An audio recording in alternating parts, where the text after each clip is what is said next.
ಹಾವೇರಿಯ ನಾಲೋಗಲ್ನಲ್ಲಿ ಬೀಳುವ ಸ್ಥಿತಿಯಲ್ಲಿದೆ ಸರ್ಕಾರಿ ಶಾಲೆ. ಶಾಲೆ ಬೀಳುವ ಹಂತದಲ್ಲಿದ್ದರೂ ಅದರಲ್ಲೇ ಮಕ್ಕಳಿಗೆ ಪಾಠವನ್ನ ಮಾಡಲಾಗ್ತಾ ಇದೆ. ನಾಲೋಗಲ್ ಗ್ರಾಮದಲ್ಲಿರುವ ಸರ್ಕಾರಿ ಹಿರಿಯ ಪ್ರಾಥಮಿಕ ಶಾಲೆ. ಇದೇ ಶಾಲೆ ಬೀಳುವ ಹಂತಕ್ಕೆ ತಲುಪಿದೆ. ದೃಶ್ಯದಲ್ಲಿ ಕಾಣಬಹುದು, ಹೆಂಚುಗಳೆಲ್ಲ ಒಡೆದಿದೆ. ಮಳೆ ಬಂದ್ರೆ ಕಂಪ್ಲೀಟ್ ಆಗಿ ಮಳೆ ನೀರು ಶಾಲಾ ಕೊಠಡಿ ಒಳಗೆ ಬೀಳುತ್ತೆ. ಕುಸಿಯುವ ಹಂತದಲ್ಲಿ ಮೇಲ್ಛಾವಣಿ ಇರುವಂಥದ್ದು. ಮಕ್ಕಳು ಜೀವ ಭಯದಲ್ಲೇ ಇದ್ದಾರೆ. ಅಲ್ಲಿ ಜೀವ ಭಯದಲ್ಲೇ ಹೋಗಿ ಪಾಠ ಕೇಳುವಂತಹ ಪರಿಸ್ಥಿತಿ ನಿರ್ಮಾಣವಾಗಿದೆ. ಹೊಸ ಶಾಲಾ ಕೊಠಡಿಯನ್ನ ನಿರ್ಮಿಸೋಕೆ ಸದ್ಯ ವಿದ್ಯಾರ್ಥಿಗಳು ಆಗ್ರಹಿಸ್ತಾ ಇದ್ದಾರೆ. ಸುವರ್ಣ ನ್ಯೂಸ್ ಮುಂದೆ ಶಾಲೆಯ ಮಕ್ಕಳು ಗೋಳಾಡಿದ್ದಾರೆ ಇದೇ ವಿಚಾರವಾಗಿ. ಸರ್ಕಾರಿ ಶಾಲೆಗೆ ಅಂತ ಪ್ರತಿ ವರ್ಷ ಬಜೆಟ್ನಲ್ಲಿ ಸಾವಿರಾರು ಕೋಟಿ ಮೀಸಲಿಡಿರುವಂಥ ಸರ್ಕಾರ ಏನಿದೆ, ಇವತ್ತು ನಾಚಿಕೆ ಮಾನ ಮರ್ಯಾದೆ ಇದ್ದರೆ ನಿಮಗೆ ಒಂದಿಷ್ಟು ಸರ್ಕಾರಕ್ಕೆ ಅಧಿಕಾರಕ್ಕೆ ಅಂತ ಹೇಳಿದರೆ ಸರ್ಕಾರಿ ಶಾಲೆಗಳ ಪರಿಸ್ಥಿತಿನ ಒಂದಿಷ್ಟು ಅವಲೋಕನ ಮಾಡಬೇಕಾದಂಥ ಪರಿಸ್ಥಿತಿ ಇದೆ. ಇವತ್ತು ನಾನು ಹಾವೇರಿ ತಾಲೂಕು ನಾಲೋಗಲ್ ಗ್ರಾಮದ ಸರ್ಕಾರಿ ಕಿರಿಯ ಪ್ರಾಥಮಿಕ ಶಾಲೆಯ ದೃಶ್ಯಾವಳಿಗಳನ್ನು ತೋರಿಸ್ತಾ ಇದ್ದೀನಿ. ಮಳೆ ಬಂದರೆ ಸಾಕು ಇಲ್ಲಿನ ಮಕ್ಕಳು ಇವತ್ತು ಜೀವ ಭಯದಲ್ಲಿ ಬದುಕುವಂಥ ಪರಿಸ್ಥಿತಿ ಬಂದಿದ್ದಾರೆ.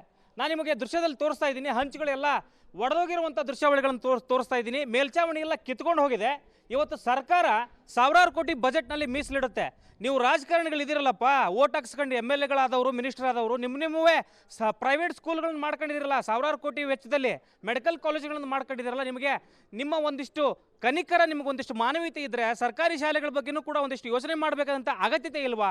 ಇವತ್ತು ನೋಡ್ಬೋದು ನೀವು ಯಾವ ರೀತಿ ಪರಿಸ್ಥಿತಿ ಇದೆ ಅನ್ನುವಂಥದ್ದನ್ನು ನಾನು ನಿಮಗೆ ತೋರಿಸ್ತಾ ಇದ್ದೀನಿ. ಮೇಲ್ಗಡೆ ಇರುವಂಥ ಎಲ್ಲ ಹಂಚುಗಳು ಕೂಡ ಒಡೆದೋಗಿರುವಂಥ ದೃಶ್ಯಾವಳಿಗಳನ್ನು ತೋರಿಸ್ತಾ ಇದ್ದೀನಿ. ಇನ್ನೊಂದು ಕಡೆ ಇಲ್ಲಿ ಪೂರ್ತಿ ಸಂಪೂರ್ಣವಾಗಿ ಎಲ್ಲವೂ ಕೂಡ ಒಳಗಡೆ ಮಕ್ಕಳು ಇವತ್ತು ನೀರಿನಲ್ಲಿ ಕುಳಿತುಕೊಳ್ಳುವಂಥ ಪರಿಸ್ಥಿತಿಗೆ ಬಂದಿದ್ದಾರೆ. ಇವತ್ತು ನೋಡ್ಬೋದು ನೀವು, ಇಲ್ಲಿ ಮೇಲ್ಛಾವಣಿ ತಗಡುಗಳನ್ನು ಹಾಕಿದ್ದಾರೆ. ತಗಡುಗಳು ಕೂಡ ಯಾವುದೂ ಕೂಡ ಸರಿ ಇಲ್ಲ, ನೆಟ್ಟಿಗಿಲ್ಲ, ಒಂದು ತಗಡು ಕೂಡ ಸರಿ ಇಲ್ಲ. ಇಂಥ ಒಂದು ಪರಿಸ್ಥಿತಿಗೆ ಇವತ್ತು ಮಕ್ಕಳು ವಿದ್ಯಾಭ್ಯಾಸ ಮಾಡುವಂಥ ಪರಿಸ್ಥಿತಿ ಸಿಕ್ಕಾಕೊಂಡಿದ್ದಾರೆ. ಇಲ್ಲಿ ನೋಡ್ಬೋದು ನೀವು, ಇಲ್ಲಿ ಮೇಲ್ಛಾವಣಿಯ ದೃಶ್ಯಾವಳಿಗಳನ್ನು ತೋರಿಸ್ತಾ ಇದ್ದೀನಿ. ಯಾವ ರೀತಿ ಇದೆ ಅನ್ನುವಂಥದ್ದನ್ನು ಗಮನಿಸ್ಬೋದು ನೀವು. ಎಲ್ಲ ಒಡೆದೋಗಿದೆ. ಇವತ್ತು ಮಳೆ ಬಂದರೆ ಸಾಕು, ಇವತ್ತು ನೀರಿನಲ್ಲಿ ಮಕ್ಕಳು ಕೂರುವಂಥ ಪರಿಸ್ಥಿತಿಗೆ ಬಂದಿದ್ದಾರೆ. ಸರ್, ಇದು ನೀವು ಓದಿರುವಂಥ ಶಾಲೆ, ಹೀಗಾದರೆ ಹೆಂಗೆ ಅಂತಿದ್ದು?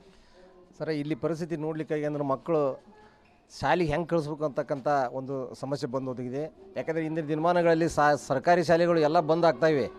ಆದರೂ ಸಹಿತ ನಮ್ಮೂರಲ್ಲಿ ಸುಮಾರು 150ರಿಂದ 200 ವಿದ್ಯಾರ್ಥಿಗಳು ಇಲ್ಲಿ ಓದ್ತಾ ಇದ್ದಾರೆ. ಆ ಓದ್ತಿರುವಂಥ ವಿದ್ಯಾರ್ಥಿಗಳಿಗೆ ಉತ್ತಮವಾದಂಥ ಒಂದು ಪರಿಸರನ ನಿರ್ಮಾಣ ಮಾಡಬೇಕು ಅಂತಕ್ಕಂಥ ಪರಿಜ್ಞಾನ ಸಂಬಂಧಪಟ್ಟವರಿಗೆ ಇಲ್ಲ ಅಂತ ನನಗೆ ಅನಿಸ್ತಾ ಇದೆ.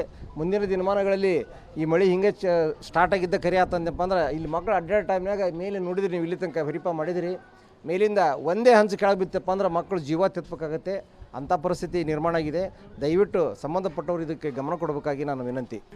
ಈಗ ನೀವು ಡೈಲಿ ಓದ್ತಿದ್ದೀರಮ್ಮ, ನೀವೀಗ ಇಲ್ಲೆಲ್ಲ ಮಳೆ ಬಂದಾಗೆಲ್ಲ ಸೋರುತ್ತಾ? ಇದು ಸೋರುತ್ರಿ, ಮೇಲೆ ಮಂಗ ಅಡ್ಡಾಡ್ರಿ, ಅವೆಲ್ಲ ಹಂಚೆಲ್ಲ ಸರದ್ರಿ, ಮಳೆ ಬಂದಾಗ್ರಿ ಎಲ್ಲ ಸೋರ್ತವ್ರಿ, ಕೂರಲ್ಲಿ ಸೋರ್ತವ್ರಿ, ಬುಕ್ ಮೇಲೆಲ್ಲ ಸೋರ್ತವ್ರಿ. ಅದಕ್ಕೆ ರೀ ನಮಗೆ ಭಾಳ ಸಮಸ್ಯೆ ಆಗಕತ್ತತ್ರಿ. ಸಮಸ್ಯೆ ಅಂತ ಎಷ್ಟು ದಿವಸ ತಮ್ಮ ಹಿಂಗಾಗಿ? ಭಾಳ ದಿವಸ ಆಗೈತ್ರಿ. ಬುಕ್ ಎಲ್ಲ ತೊಯ್ತವ? ಬುಕ್ ಎಲ್ಲ ತೊಯ್ತವ್ರಿ. ಮಂಗೇನ ಕಾಟ ಭಾಳ ಐತ್ರಿ. ಅಲ್ಲೆಲ್ಲ ಟೂತ್ ಆಗ್ಯಾವ್ರಿ. ಅಲ್ಲಿ ಮಾತ್ರ ಭಾಳ ಮಳಿ ಸೋರ್ತೈತ್ರಿ. ಬುಕ್ ಎಲ್ಲ ತೊಯ್ತವ್ರಿ. ಹ್ಞೂ ರೀ, ಬುಕ್ ಇಲ್ಲೆಲ್ಲ ಬ್ಯಾಗ್ ಮ್ಯಾಗ ನೀರು ಬೀಳ್ತೈತ್ರಿ. ಮಂಗ್ಯಾನ ಕಾಟಕ್ಕೆ ಇಲ್ಲೆಲ್ಲ ಇವು ಹೊಡಿಟ್ಬಿಟ್ಟ ನೋಡ್ರಿ ಅಲ್ಲಿ. ಹ್ಞೂ ರೀ, ಈಗೆಲ್ಲ ನೀರೊಳಗೆ ಕುಂದಿರ್ತೀರಿ ನೀವು ಹಂಗಂದ್ರೆ? ಹ್ಞೂ ರೀ, ಮಳೆ ಬಂತಂದ್ರೆ ಎಲ್ಲ ನೀರು ಎಲ್ಲ ಬ್ಯಾಗಿಗೆಲ್ಲ ತೊಯ್ದು ಹೋಗುತ್ತೆ. ಹ್ಞೂ ರೀ, ಬ್ಯಾಗ್ ತೊಯ್ತವ್ರಿ ಎಲ್ಲ ರೀ. ನಿಮ್ಮ ಶ್ರೀಮಂತರ ಮಕ್ಕಳು ನೀವೆಲ್ಲ ಕಾನ್ವೆಂಟ್ನಲ್ಲಿ ಆರಾಮಾಗಿ ಓದ್ಕೊಂಡು ಬೆಚ್ಚಗೆ ಆರಾಮಾಗಿರಿ. ಇಲ್ಲಿ ಬಡವ್ರ ಮಕ್ಕಳು ಮಾತ್ರ ಇಂಥ ಪರಿಸ್ಥಿತಿಗೆ ಅನುಭವಿಸುವಂಥ ಪರಿಸ್ಥಿತಿಗೆ, ಇವತ್ತು ಇಂಥ ಕಷ್ಟಗಳನ್ನು ಅನುಭವಿಸುವಂಥ ಪರಿಸ್ಥಿತಿಗೆ ಬಂದು ನಿಂತ್ಕೊಂಡಿದ್ದಾರೆ. ಇದನ್ನು ಸರ್ಕಾರ ಗಮನ ಹರಿಸದೇ ಇದ್ದರೆ, ಮತ್ತು ನೀವು ಮಾಡೋದಾದ್ರೆ ಏನು ಅಭಿವೃದ್ಧಿ ಮಾಡ್ತೀವಿ, ನಾವು ಹಂಗೆ ಮಾಡ್ತೀವಿ ಅಂತೇಳಿ ದೊಡ್ಡ ದೊಡ್ಡ ಭಾಷಣ ಮಾಡ್ತಿರಲ್ಲ, ಇಂಥವಾದ್ರು ಮಾಡಿ ಪುಣ್ಯ ಕಟ್ಕೊಳ್ಳಿ. ಕ್ಯಾಮ್ರಾ ಪರ್ಸನ್ ರಾಜು ಜೊತೆ ಪವನ್, ಏಷ್ಯಾನೆಟ್ ಸುವರ್ಣ ನ್ಯೂಸ್, ಹಾವೇರಿ.